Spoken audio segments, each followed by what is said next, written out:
अगर मैं आपसे कहूं कि नरवणे साहब अपने किताब पर चुप्पी तोड़ चुके हैं, जिस चुप्पी को लेकर अभी पूरे देश के अंदर बवाल मचा हुआ था।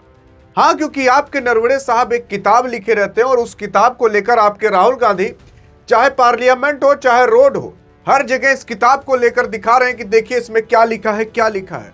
आइए देखते हैं आखिरकार इस किताब के पीछे की पूरी सच्चाई क्या है और ऐसी क्या चीज लिखी हुई है कि सामने वाले जो दल है और जो अभी करंट गवर्नमेंट है वो इसे पढ़ने से और इसकी जो लिखा हुआ चीज है उसे जनता के सामने प्रस्तुत होने पर उसके थर-थर पैर कांप रहे हैं।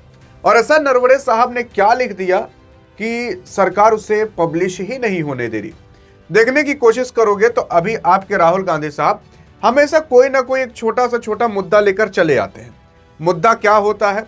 जो मुद्दा अभी संसद के अंदर चल रहा है उस मुद्दे पर ये कभी बात नहीं करते, बल्कि किसी दूसरे मुद्दे पर बात कर लेते हैं। जैसे कि अभी बजट की बात हो रही है तो अभी भी ये बजट पर बात नहीं करेंगे, अभी ये किताब पर बात करेंगे। फिर जब किताब पर बात होगी तब ये बजट पर बात करेंगे। यार देखो, ये भी बात सही है कि आप चाहे मोदी को मानो चाहे राहुल को मानो, लेकिन भारत के अंदर अभी जो विपक्षी दल पार्टी है, यानी कि जिसकी करंट गवर्नमेंट नहीं चल रही, उसको थोड़ा और मजबूत होना चाहिए, थोड़ी और जानकारी लेनी चाहिए। क्योंकि हाल फिलहाल आज आपको राहुल गांधी की गलतियां पता चलेंगी, हाल फिलहाल आपको मोदी की गलतियां भी पता चलेंगी। मैं देखो किसी को ओर से नहीं बोलूंगा, एकदम निष्पक्ष होकर, जैसे गाड़ी न्यूट्रल में नहीं होती वैसे एकदम चलेंगे। आप खुद डिसाइड करोगे अब भैया कौन सही है कौन गलत है, आप खुद बता दोगे। अभी तक कंफ्यूज थे ना, आज कंफ्यूजन दूर हो जाएगी।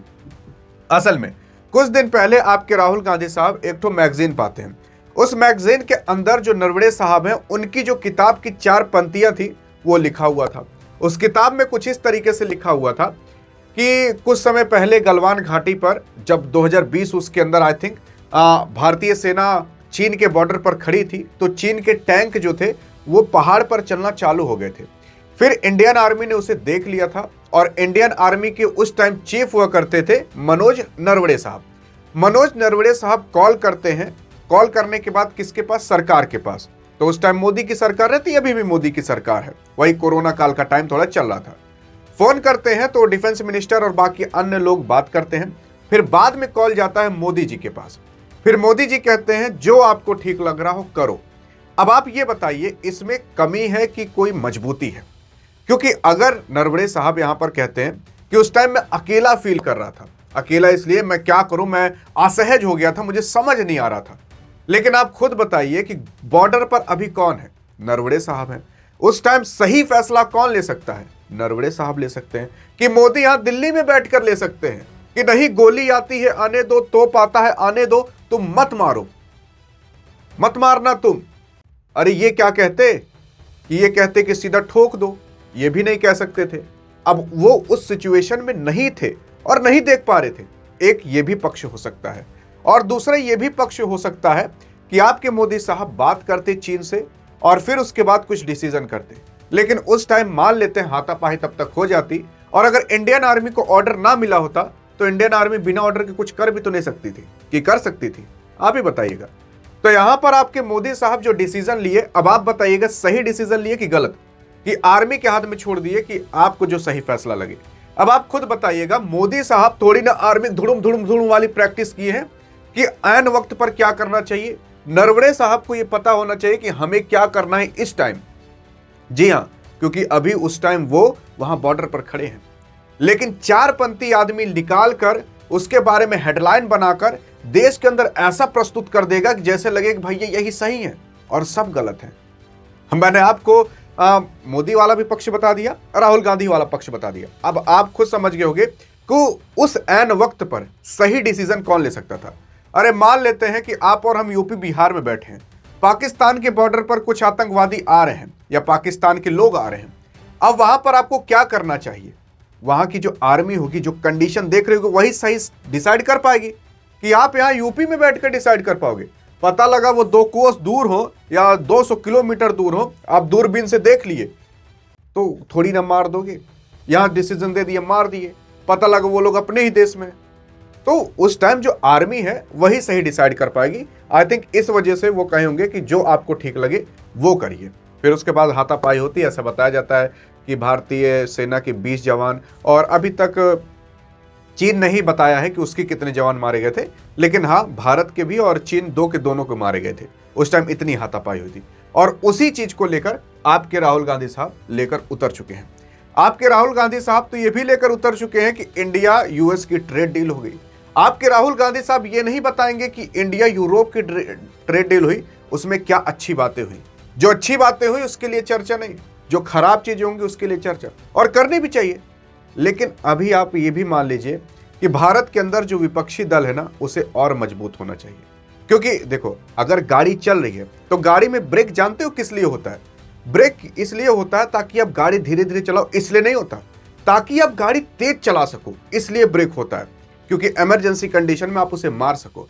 मान लेते हैं अगर आपकी गाड़ी में ब्रेक नहीं है तो आप गाड़ी कभी भी 10 या 20 से ऊपर नहीं ले जा पाओगे। अगर आपकी गाड़ी में ब्रेक है तो आप 80-100 तक ले जा पाओगे।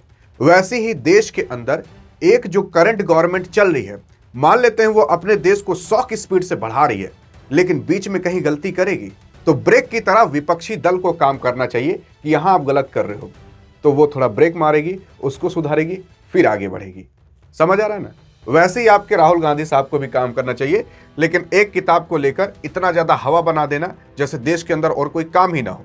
दूसरी चीज, अगर आप देखने की कोशिश करोगे तो हाल फिलहाल आपके नरवरे साहब जो चुप्पी थी उसे तोड़ चुके हैं। वो क्या कहे हैं यहां पर, उन्होंने खुद ट्वीट कर दिया है, this is the status of the book. मतलब जो अभी बुक का पूरा सारांश है वो नीचे आपको दिया गया है। बस ये 7 शब्द लिखते हैं, गिन सकते हो, 1 2 3 4 5 6 7। अब यहां पर आपके नरवरे साहब इतने दिन से शांत क्यों थे ये भी सुन लीजिए। देखो, अगर कोई भी किताब लिखता है ना तो वो सोचता है कि मेरे किताब पर खूब विवाद हो, मेरे किताब पर खूब कंट्रोवर्सी हो। आप खुद बताइए, अगर इस किताब पर विवाद ना हुआ होता तो क्या इनकी किताब आज इतनी फेमस हो पाती? आई थिंक आप इनका किताब का नाम तक नहीं सुने होते। और इसी वजह से जितने भी लेखक होते हैं वो इसी वजह से शांत रहते हैं कि भैया खूब कंट्रोवर्सी हो, खूब विवाद हो और मेरी किताब प्रचलित हो। अब आप खुद सोचकर देख लीजिए, अगर ये किताब आज ही लॉन्च हो जाए ना तो मुझे नहीं लगता कि कोई दुकान वाला इस किताब को अपने यहाँ पूरा स्टॉक में रख पाएगा। रखेगा तुरंत बिक जाएगी। तो इस वजह से लोग शांत रहते हैं। लेकिन अभी आपके मनोज नरवरे साहब ने इस चुप्पी को तोड़ा है और चुप्पी को तोड़कर ये पूरा का पूरा नीचे दिखाया है, और कुछ नहीं बल्कि पेंगुइन इंडिया को दिखाया है। पेंगुइन इंडिया क्या है? पेंगुइन इंडिया इसे छापने का काम करती है, जो किताब होता है। तो नरवरे साहब की जो किताब है वो पेंगुइन इंडिया छापती। अब पेंगुइन चिड़ई वाला मत समझ लीजिएगा, पेंगुइन अलग है, एक कंपनी का नाम आप मान सकते हो। तो पेंगुइन इंडिया में पूरा इंग्लिश में लिखा है, मैं आपको हिंदी में पूरा सारांश बता देता हूँ। पेंगुइन इंडिया का कहना यह है कि हम जो आपके नरवरे साहब की किताब है उनका पूरा राइट हमारे हाथ में है। उसको कब छापना है, कैसे छापना है और कब पब्लिश करना है, ये हमारे हाथ में है। और अभी तक ये पब्लिश नहीं की गई है। और जब तक कोई चीज पब्लिश नहीं की जाती तब तक उसके हाथ में कॉपीराइट होता है। कॉपीराइट किस खेत की मूली होती है? जैसे कि आप ये वीडियो देख रहे हो ना, तो इस वीडियो को पहले मैं बनाया हूँगा, वो एडिट हुआ होगा, उसका पोस्टर थंबनेल वंबनेल बना होगा, सारी चीजें हुई होगी, फिर मैं उसे अपलोड किया हूँगा। अपलोड करने के बाद डायरेक्ट पब्लिक नहीं मार दिया जाता, अनलिस्टेड या प्राइवेट करके रखा जाता है। अगर एक भी वीडियो आप यूट्यूब पर अपलोड किए होगा आपको पता होगा। तो अभी तक पब्लिक नहीं हुई है। अब मान लेते हैं कि कोई वीडियो मेरी चुरा लिया, मेरा फोन लिया, आपने गैलरी में डालकर वो अपलोड कर दिया, तो मुझे गुस्सा तो लगेगी ना, भाई साहब मैं इतनी मेहनत करके किया, मेरी वीडियो चुरा कर वो डालकर पब्लिक कर दिया, सारा व्यूज वो ले लिया, सारी कमाई वो ले लिया, तो मुझे गुस्सा लगेगी ना। वैसे ही पेंगुइन इंडिया को भी गुस्सा लगी है। गुस्सा इसलिए लगी है क्योंकि जब अभी यहां पर पब्लिश हुआ ही नहीं है, आपके राहुल गांधी देखोगे किताबिया लेख संसद के अंदर पहुंच चुके हैं। अरे रोडिया ओडिया दिखा रहे, देखो देखो किताब यही है। अरे भाई साहब, जब पेंगुइन इंडिया ने अभी किताब को पब्लिश ही नहीं किया है तो आप हाथ में लेकर कैसे दौड़ सकते हो? और इसी सब को ही लेकर विवाद हुआ है। अब मान लेते हैं मैंने वीडियो पब्लिक की नहीं, कोई दूसरा वीडियो मेरी उठाकर पब्लिक कर दिया, तो मुझे तो खराब लगेगा ना, मैं उसके ऊपर केस तक भी कर सकता हूं। वैसे ही यहां पर राहुल गांधी साहब कर चुके हैं, जब नहीं पब्लिक हुई है। क्योंकि जब भी कोई भी आर्मी चीफ कोई किताब लिखता है तो ऐसी वो पब्लिक नहीं हो जाती। वो किताब जाती है सरकार के पास, वो किताब जाती है आर्मी वालों के पास, और आर्मी वाले उसका रिव्यू करते हैं, उसको देखते हैं, पढ़ते हैं, कहीं कुछ आपने सीक्रेट तो नहीं लीक कर दिया है आर्मी का। और अगर कोई सीक्रेट लीक हुआ रहता है तब वो बुक नहीं पब्लिक होती, और अगर नहीं हुआ रहता, सब कुछ नॉर्मल रहता है, तो पब्लिक हो जाती है। ऐसा कहा जा रहा है कि उस किताब के अंदर अग्निवीर के बारे में और अन्य चीजों के बारे में लिखा हुआ था, जो कि अगर आता तो सरकार के कुछ पोल खुल सकते थे। लेकिन अभी जब किताब नहीं पब्लिक हुई है तो इसके ऊपर बात करने का कोई सेंस भी तो नहीं बनता है। अरे बजट पर है, बजट में जो कमी है राहुल गांधी साहब आप उसको उठाइए और उसके बारे में बात करिए। जैसे कि भारत के अंदर हेल्थ केयर सेक्टर पर भाई साहब बहुत कम रुपए खर्च होते हैं, जो कि और ज्यादा होने चाहिए। कनाडा के अंदर, यूरोप के अंदर, अमेरिका के अंदर बहुत ज्यादा हेल्थ केयर पर खर्च होते हैं, भारत के अंदर 1% भी नहीं खर्च होता। इन सब चीजों पर राहुल गांधी साहब मुद्दा उठाइए, थोड़ा यार स्ट्रांग बनिए, तभी जो करंट गवर्नमेंट है आप उसे टक्कर दे पाओगे। नहीं तो एक किताब हर जगह लेकर डोलोगे, उससे आपको कुछ मिलने वाला नहीं है। बहुत सारे टॉपिक हैं, आप उसे भी उठा सकते हो। जिस टॉपिक पर बात हो रही है उसमें भी आप कमी निकाल कर उसे सुधरवा सकते हो, लेकिन नहीं, क्या बताया जाए। बहरहाल आप बताइएगा राहुल गांधी साहब को क्या करना चाहिए। अधिक जानकारी चाहिए तो इस वीडियो में मिलते हैं, तब तक लिए जय हिंद जय भारत।